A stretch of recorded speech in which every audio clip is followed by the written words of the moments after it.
Bonjour, bonjour et bienvenue dans un nouvel instantané tactique de la chaîne Vue du banc. Je prends le relais des deux beaux gosses Julien Maumont et Florent Tonucci pour vous parler d'un match qui aurait dû se disputer plus longtemps entre l'Olympique Lyonnais et l'Olympique de Marseille dimanche soir au Groupama Stadium, qui n'a duré qu'une minute, peut-être une minute trente à cause d'un jet de bouteille dans la tête de Dimitri Payet alors qu'il s'apprêtait à tirer un corner.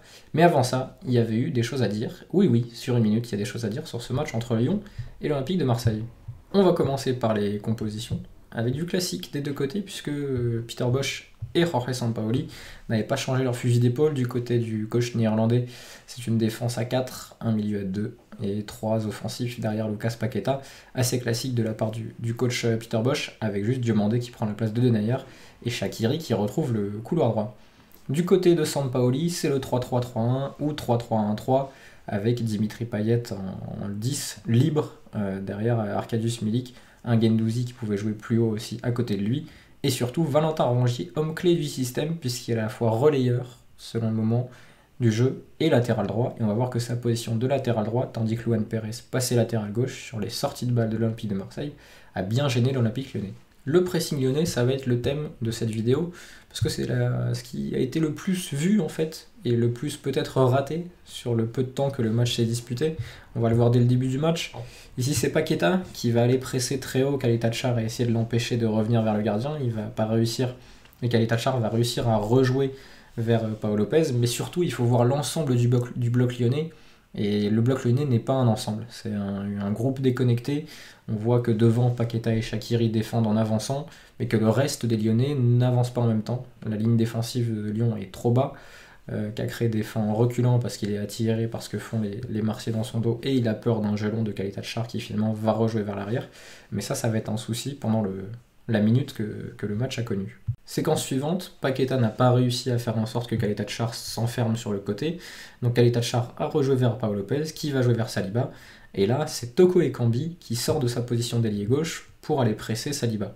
On revient à l'image suivante et on se rend compte de la distance que Toko Ekambi va parcourir, ou va tenter de parcourir en tout cas pour sortir jusqu'à Saliba. Ici, il est à peu près à 40-45 mètres peut-être du but marseillais. Saliba est à l'entrée de la surface, aux abords de la surface, et c'est de cette position-là que Toko va partir pour aller presser Saliba. Donc c'est forcément beaucoup trop loin, et c'est ce qui va permettre finalement aux Marseillais de ressortir le ballon assez tranquillement sur cette séquence.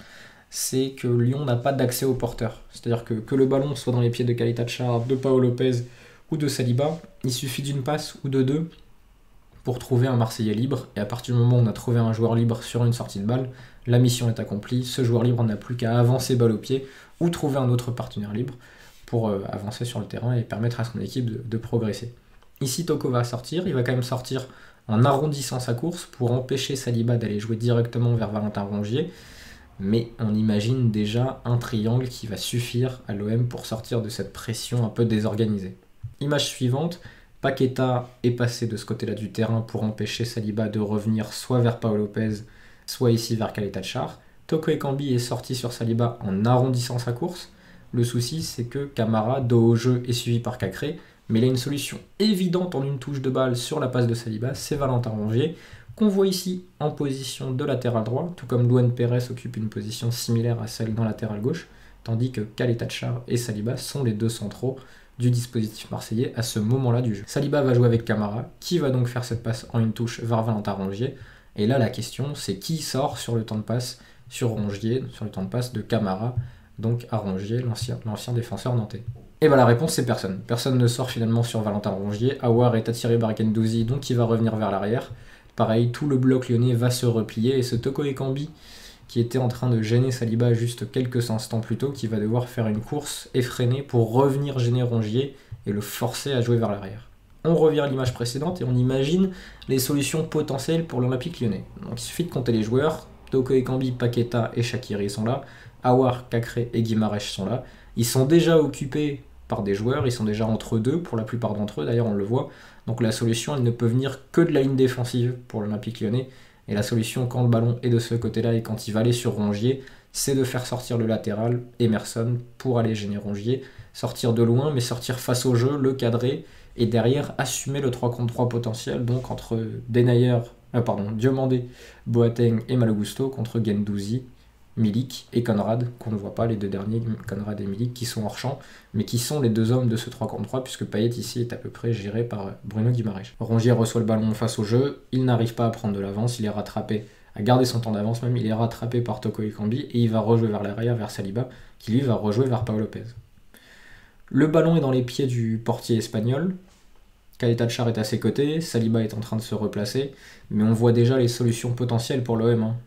Dimitri Payet dans le dos des milieux de terrain, Luan Pérez libre sur la ligne de touche, donc Pau Lopez peut toucher les deux par des ballons claqués ou des passes aériennes, et on revoit déjà la distance entre les lignes lyonnaises, avec cette ligne défensive qui est très bas, qui est 10 mètres derrière la médiane, Guimaraes qui est seul au milieu de terrain, un peu délaissé par ses milieux plus hauts, Aouar et Cacré qui étaient attirés par Camara, et qui laissent Payet libre dans cet espace-là, pareil pour Guendouzi. Et ça va être le souci de l'organisation lyonnaise, c'est comment se répartir le positionnement des joueurs marseillais sur le terrain, comment se déformer pour aller presser sans pour autant être dépassé, être désorganisé. Et ça, sur la minute 30 où le match s'est disputé, ils n'ont pas réussi à le faire. Donc Pau Lopez, là, dispose de beaucoup de solutions. Paqueta est en train de sortir sur lui pour l'obliger à jouer vers le côté, mais en allant un peu plus vite, avec un bon jeu au pied, l'OL aurait été bien embêté. Quelques instants plus tard, Pau Lopez a choisi de jouer avec Caleta-Char, qui a le ballon dans les pieds, qui met les semelles sur le ballon, qui attend que Paqueta sorte sur lui. Paqueta qui sort fort à nouveau, mais qui sort sans vraiment embêter Caleta-Char, parce que Caleta-Char va se servir de cette vitesse pour rejouer avec Pau Lopez et Paqueta s'épuiser petit à petit, même si le match ne fait que commencer avec ces courses-là. Et on voit que Luan Pérez est ligne de touche, que Valentin Rongier est ligne de touche, que Camara a décroché, il est en position de 6. L'organisation marseillaise qui finalement, sur ces moments-là du jeu, est quasiment un 4-3-3, puisqu'on voit que Camara est là, que Payet est là, que Guendouzi sont là, à chaque fois chacun dans un demi-espace. Et Conrad et Lirola fixent la ligne défensive marseillaise en étant très très près des lignes de touche eux aussi, pendant que Milik reste dans sa position de hors-jeu pour forcer Boateng et Diomandé à reculer. Image suivante, où là, à nouveau, on va voir un souci pour l'Olympique lyonnais. Le portier espagnol Pau Lopez a joué vers Saliba une fois de plus, et au moment où Saliba reçoit le ballon, Camara est libre, puisque Aouar est allé cadrer, mais de loin, Saliba, il y a encore beaucoup de distance par rapport à lui, et Paqueta, qui était sur Caleta-Char juste avant, ne peut pas être à temps sur Camara, c'est pas possible. Donc là, Saliba pouvait jouer le milieu de terrain marseillais, numéro 6, il ne va pas le faire, mais avec une bonne prise de balle, Camara aurait pu s'orienter vers l'avant, et aller fixer les milieux lyonnais. On voit d'ailleurs que Cacré, avec son bras, indique où est le danger pour l'Olympique lyonnais, mais personne ne prend en charge ce danger, c'est juste parce que Saliba, pour le coup, va être prudent, que l'OL n'est pas sanctionné, et on revoit encore une fois la distance entre les lignes, énorme, avec cette ligne défensive qui, plutôt qu'être à la médiane et placer les attaquants marseillais en position de hors-jeu, est 10-15 mètres derrière et permet aux Marseillais d'avoir de l'espace entre les lignes.